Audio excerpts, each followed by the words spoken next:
Hello everyone, welcome back to another episode. This is episode 8. So let's just dive right into it. So last we left off, we have a bunch of new quests to do now. One we have, I guess this one is a quest. Let's do it.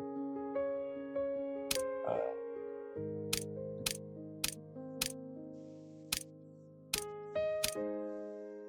yeah, you can go here. Okay, this quest is locked basically, so we only have this quest to Fanging. Oh, Fanging Shadow. Oh, this one is Focus one. I thought it was going to be the mysterious girl one. All right, let's do the Fanging one then. Why not? Let's do it. The Fanging. Sorry, not Fanging. Why do I keep saying Fanging? Fangil. Fangil's hideout is deep in the Eerie Lands. Time to investigate. The Eerie Land was as gloomy as desolate as ever. Footsteps crunch through the damp, decaying leaves. Looking around, you see nothing but trees, not a trace of any living creatures. Even the sky is hidden beneath the canopy. You travel through the eerie land with Foucault, map from Corian in hand. Gazing at the jungle ahead, you silently thank your luck. Without Corian's intel, you and Foucault could have searched for centuries and never found this place. Before long, a dirt path marked by wheel tracks appeared before you. Following the winding path, you spot a cave beneath the cliff ahead, hidden by vines and foliage. It is the Fang Guild's base in the Dawn Diocese.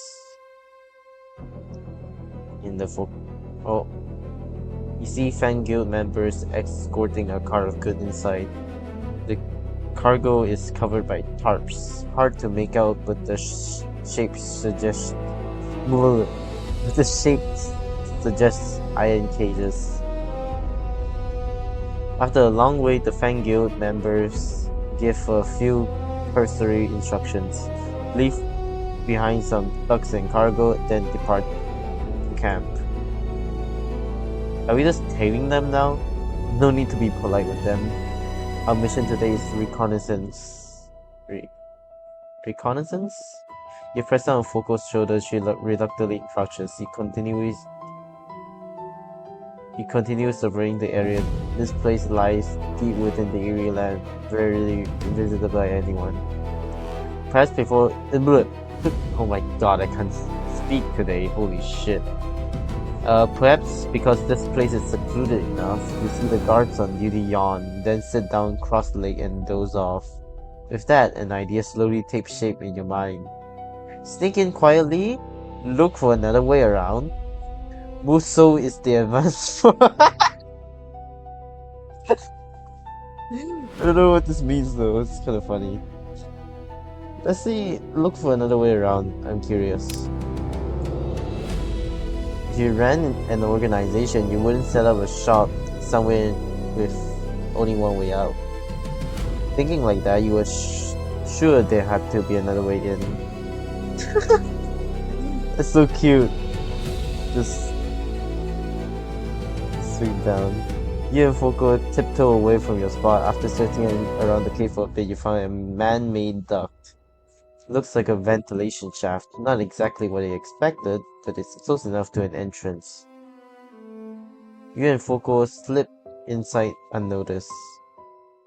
The moment you entered the cave, the stench of mold and dampness hit you, mingled with the reek of excrement and rotting blood. Oh my god. Nearly making you gag. Foucault frowned beside you. Neither of you expected this condition to be this foul. Oh, the cave interior is quite spacious. In the faint torchlight, you see wooden crates stacked in the corners. The rock walls show signs of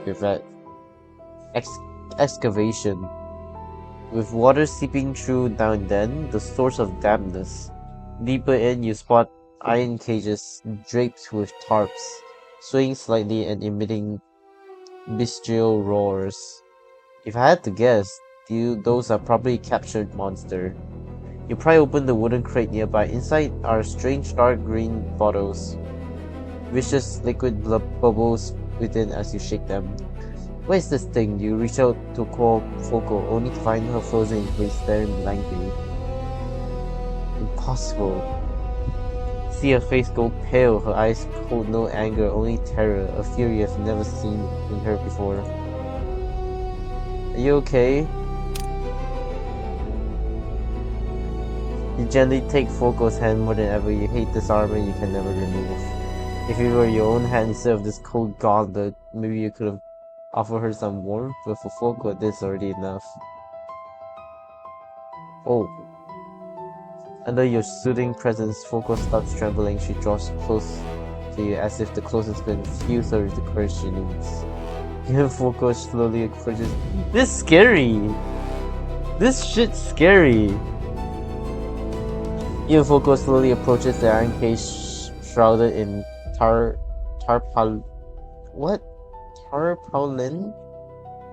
Okay. The stench of decay grows unbearable. You notice Foco biting her lower lip so hard it might bleed. This being near this place seems to be crushing her. If you're not feeling well, you can. No, I must see it with my own. What is happening? So you approach together with her. The cage trembles beneath the tarp. Something lurks, ready to break free. You approach one of the cages, grab a corner of the tarp and lift. A putrid stench hitting you in your face. Time seemed to be standstill. A pair of piercing yellow eyes locks onto you. Oh. Those eyes hover between human and monster, hard and cold as quartz in the dim light. This is no mere monster, it's fundamentally different. This creature bears traits of both human and monster, yet take only the ugliest aspect of each. On that nearly human face, monstrous Fang protruded. It watches you with kind of gaze, one reserved for beast. Who's the real monster here? This is bad. A piercing shriek suddenly echoes through the cave. Almost instinctively, you drop the tarp, grab Foco, and search for a hiding spot within the cave. Maybe this wasn't a good idea after all. Along with the shrieks come the sound of footsteps drawing close. You got a death wish? You want another taste of the whip? If the guard catches you, a nasty fight is inevitable. You need to find somewhere to hide fast. In the cage, move it.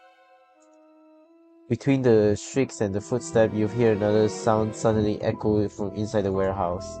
Who was it? You couldn't tell anymore. Foco heard the voice too, her eyes scanning the surroundings, searching for its source but finding nothing. With just a glance, you spot the cage they mentioned. A half-open, empty iron cage in the corner, also covered with a tarp. Climb inside and put the tarp over it. Maybe you can avoid guards patrol. But you can't be sure if they're friends or foe, nor whether climbing into the iron cage is a good strategy. Maybe you should find another place to hide or fight your way out. The moment the decision is at hand.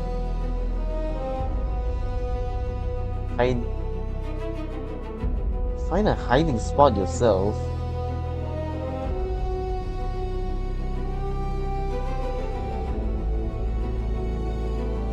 Well, what does this mean? I feel like this will just abandon Foco. I don't want to do that. Let's try. Oh man, hiding the cage is such a bad idea. Yeah, it should be fine, I think. They've been watching us all along, yet still refuse to show themselves even now. A suspicion begins to form in your mind. If that's the case, might as well take a gamble. You pull Foco into the cage with you and drew the tarp down. Felt her body curl up against yours, trembling slightly. Then footsteps approach. You curl as small as possible, listen to the sound ahead. You hear the iron cage wrench open, something heavy hitting the ground, and a wail that sounded almost like a beast. The crack of a whip tear through the air again. The beast's howl grow weaker until— oh god. Foco trembled uncontrollably in your arm, as if the whip had struck her instead. 可别就这么死了，这么金贵，我可赔不起。 Oh my god. Dealing with Oh, disgusting. The sound of something heavy being dragged faded into distance. After a moment, you emerge from hiding with Volko. The iron cage that held the monster had been pried open. A pool of blood spreads outwards, drag marks trailing off into the distance. The cage that had been filled with restless beasts moments ago were now utterly silent. It's okay now. You speak softly to Register Foco, and she nods silently. Something's off about her. Ever since she saw those creatures in the cage, she's been like this, lost, hollow. What happened? I'll take care of myself. Foco forced a smile as footsteps echo from behind. Oh, this is bad. You turn to look behind you. A figure has silently approached. The cave is dim. You can barely make out a woman's silhouette. I know you have a lot of questions. Follow me. Should we follow them? Should we follow her? Well, I guess no other choice. You find clearing the eerie land. Only now do you have a chance to seize up the newcomer. She looks about 30 with dark circles so heavy they seem like bruises etched into her exhausted face. A lab-style white coat that now looks like it was just fished out of the mud, covering dirt and grass, crumbling and clinging to her frame. Behind those dark framed glasses, a pair of keen eyes flicker between you and Foco, slowly overlapping with a figure from memory. Oh! She's Mizrael? Okay. Mizrael looks slightly surprised, raising an eyebrow. You seem to know more than I expected. That one over there must be Foco, right? Foco has regained her composure, frowning at Mizrael with a hint of weariness in her gaze. You're from the Fang Guild. Once upon a time, perhaps. Now I'm just a pitiful, wanted criminal. Why help us? Good question, because I believe we share the same goal, destroying the Fang Guild. A flicker of anger crossed Mizrael's face. Just the name Fang Guild was enough to stir up intense emotion. You exchange a glance with Foco, who nodded silently. Understand. Actually, I have a lot of questions for you too. So what the hell is the Fang Guild up to? Can't help but picture those hideous monsters, their very existence, an image of profanity and distortion.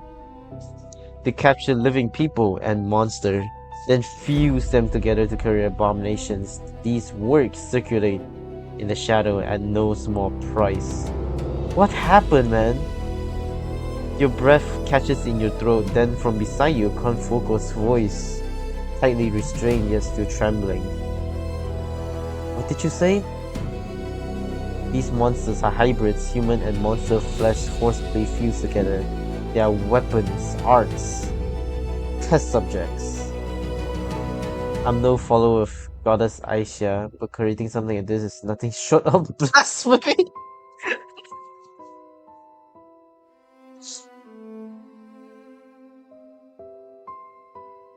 Karma will come from everyone involved, myself included. Hybrid creatures should never have existed in this world to begin with. Mizrael's gaze swept past Foco, intentionally or not, but Foco says nothing. Why are you here? Aren't you wanted? Why are you here? Mizrael spreads her hand and chuckles. Good question. Thinking about it, would you hunt for a fugitive from in the outhouse in your own backyard? Fair enough. I picked this cave myself. Every twist and turn is burned into my brain. Down here, I'm the hunter. Besides, hiding here lets us monitor their movement in real time. With a little caution, it's the perfect ambush spot. After all, my goal isn't simply to hide. Tell me a story. My story is just a self-righteous fool, nothing worth telling. Mizrael lets out a self-deprecating laugh. A few years ago, the Fang Guild borrowed my monster breeding pattern and invited me to work with them. Back then, I thought I had found my ticket to the top. I have no idea they have real business with those grotesque, sacrilege human experiments. They used the nutrient solution I developed to accelerate those test subjects' growth.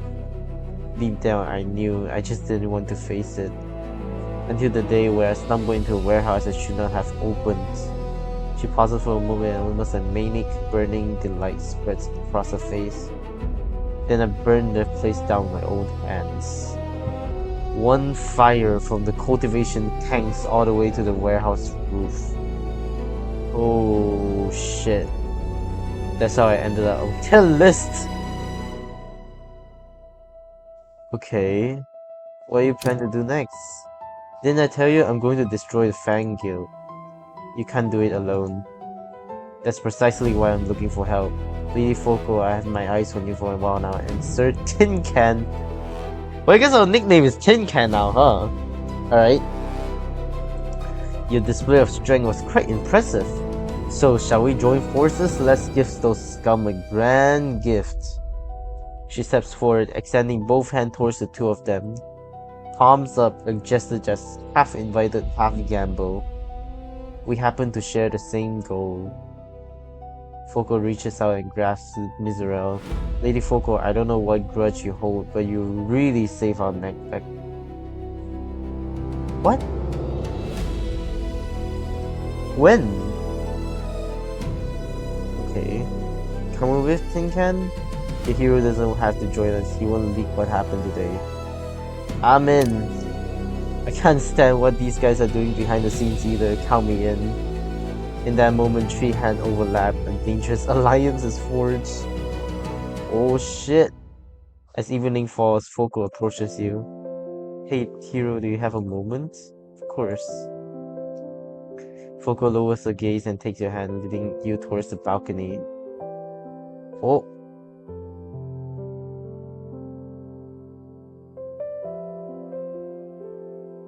Oh my god. Makes you wonder. Maybe it wasn't monster, it was like the demons, her own kind. Her own kin. Another evening, silvery moonlight falls on the round table at the center of Terrence. While a clear night sky stretches beyond, dotted with stars. Oh, this is beautiful. You watch shooting stars streak across the sky, blazing briefly before vanishing into the distant clouds. Foco has already sat down, chin resting on her hand, gazing into the distance.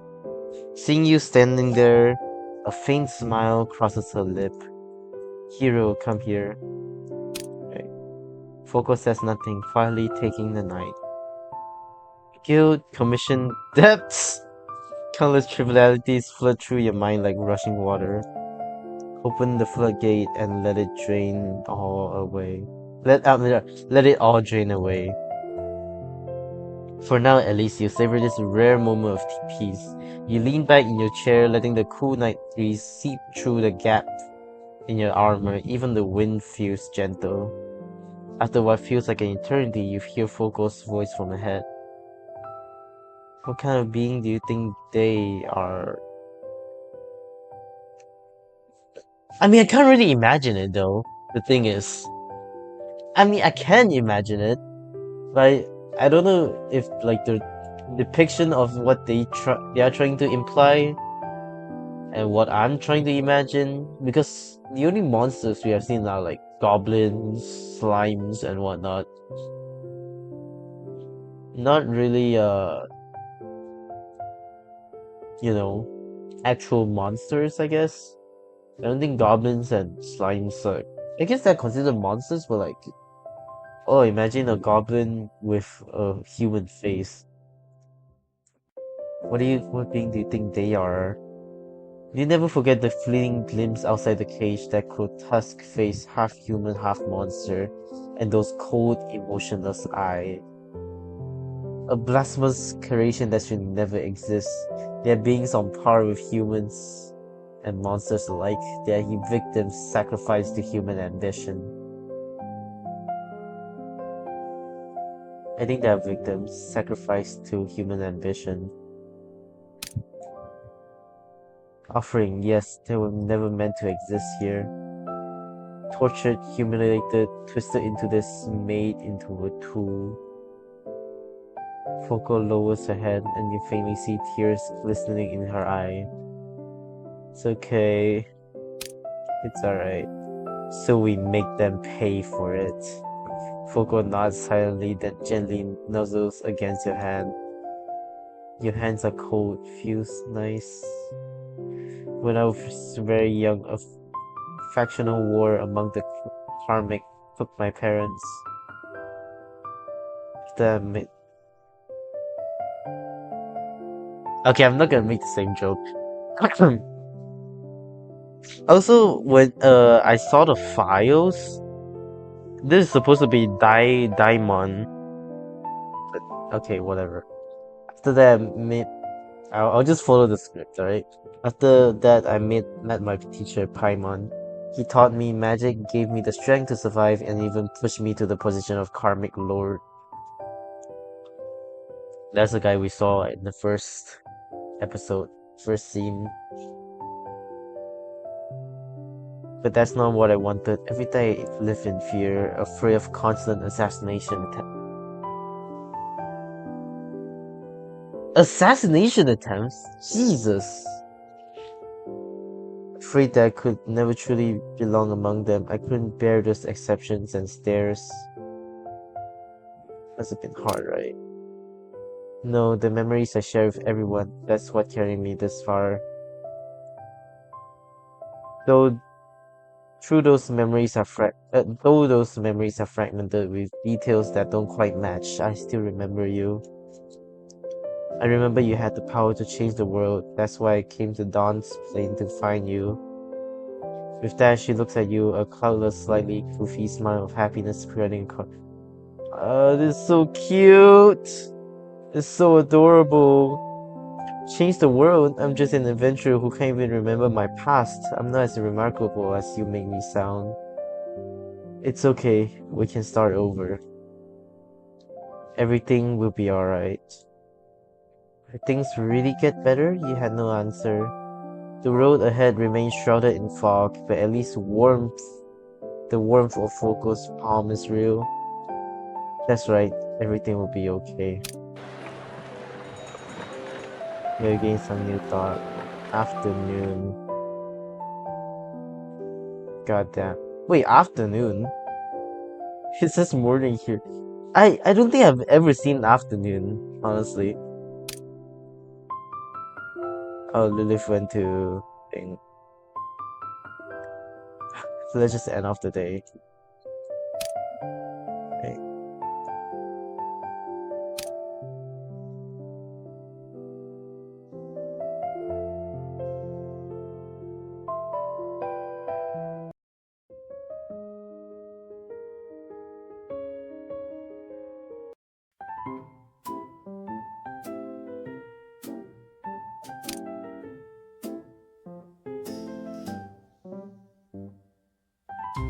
Day 15.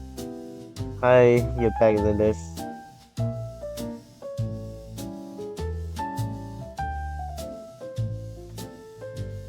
Okay, is the merchant. Oh, shit, okay. Oh, I guess it's like a random event. So, like, I didn't. Okay.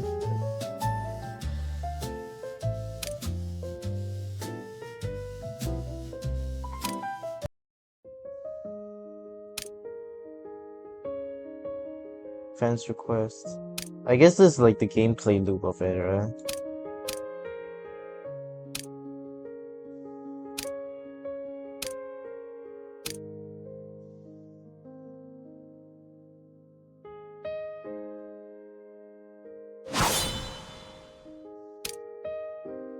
Yeah. Alright. So this is going to be quite a short episode compared to what I have uploaded. But I think it's a pretty meaningful one. We learn about the Fang guilds and all that. The history as such. I think it will progress through naturally. I'll see what happens. And I think I have to skip a few more days. I heard there's a glitch where once you reach like day 41, everything just glitches out. Nothing is going to work anymore. So I gotta be very careful. Reputation 5. Check this. Wait, I bought the magic mirror, right? I don't know.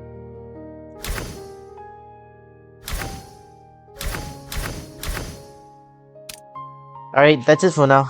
Thank you guys for watching, and I'll see you guys in the next episode. Bye bye.